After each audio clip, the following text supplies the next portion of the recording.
Bus, sino ba ang mas magaling na presidente? Si BBM ba or si Duterte? Sino ang mas magaling na presidente? Si BBM ba o si Duterte? Naku, si BBM. Anong nagagawa ng Duterte nyo? Ha? Anong ginawa ng Duterte nyo sa 6 na taon? Walang ibang pinakamagaling na naging presidente ng Pilipinas. Si BBM lang. Si BBM lang. Unang-una, yang Duterte nyo, pagkaupo-upo ng Pangulo, nagdeklara agad ng war on drugs. Anong ginawa niya? Inuubos niya ang lahat ng mga adik, mga pusher. Yung hindi natin alam adik, nagsusurindiran sa mga barangay kasi takot na takot sa tukhang. Ha? Hindi naging maganda ang takbo ng negosyo nating pulburon. Naging lugi tayo sa 6 na taon na pagtitiis na yan kay Digong. Si BBM, wala nang war on drugs. Kaya, back to normal, balik na naman ang kalakaran sa droga. At marami na namang kriminalidad na mangyayari sa ating bansa. At yung Duterte nyo, sobrang inis ko niyan, ha? Mayroon siyang tinatawag na project na Build Program. Ha? Mga proyekto yan. Infrastruktura. Mula Luzon, Visayas hanggang Mindanao. Makikita mo at mararamdaman mo yung sinasabi niyang Build Program. Nakakainis yan. Iyong BBM, ha? Si BBM natin, wala siyang build program, pero mayroon kaming travel program.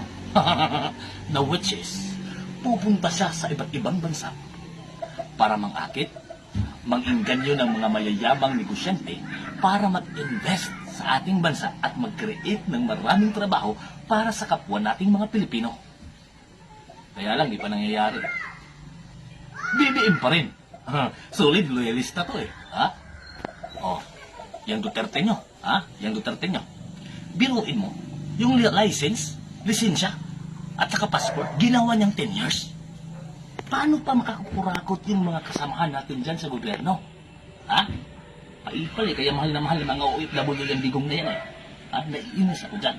At saka ito pa yung malupit. Ha? Ito pa yung malupit. Mayroon pa siyang programang tinatawag na NTF-ILCAC. Na which is, sugpuin, ahinain ang pwersa ng mga makakaliwang grupo. Sa 6 na taon, nang hina ang ating mga kapatid sa kabundukan. Nahuli ang iba na mayapa na. Kaya nakakainis ang Duterte yan. Iyong BBM natin, ito yung maganda. Kaya the best president si BBM. Nagbigay lang naman siya ng almost 130 na NPA na bigyan niya ng amnestiya. Kalayaan, malaya na naman yun. Yung mga sundalong nagbuhis ng buhay para hulihin yung mga NPA, kawawa yun. Sobrang inis ko yung Duterte niyan. Yung Duterte niyan, nagbigay ng scholarship program. Ha? Nagbigay ng scholarship program sa mga kabataan. Ang iba naging pulis, ang iba naging teacher at kung anumang kurso. Walang nangyari sa ating negosyong pulburon, nalugi tayo. Kasi yung mga bata na gusto natin sirain yung buhay, nag-aaral sa panahon ni Digong. Ngayon, dahil wala nang war on drugs, laganap ang drogas ang sulok ng Pilipinas. Nagbalik na naman ang kriminalidad. Ha? Kahit saan ka pumunta ang daming krimen. Mga drugista, rapist, magnanakaw, hold-upper sa ating bansa. Kaya, walang ibang the best president. Si BBM. Ha? Yung Duterte nyo. Panahon ng pandemic, COVID-19. Ha? Hindi tayo makalabas. Pero buhay tayo. Tapos ang mga bilihin ang mura. May ayuda pa sa gobyerno. Bawat pamilya talaga ay nakakatanggap ng tulong sa gobyerno. Ramdam mo yung gobyerno kay Duterte. Nakakainis yun. Yung kay BBM. Walang pandemya. Walang COVID-19. Pero ang bigas ang mahal-mahal. Halos lahat ng bilihin. Mapagasolina, gulay, karne, ano man isda dyan. Pero wala. BBM pa rin ang the best president.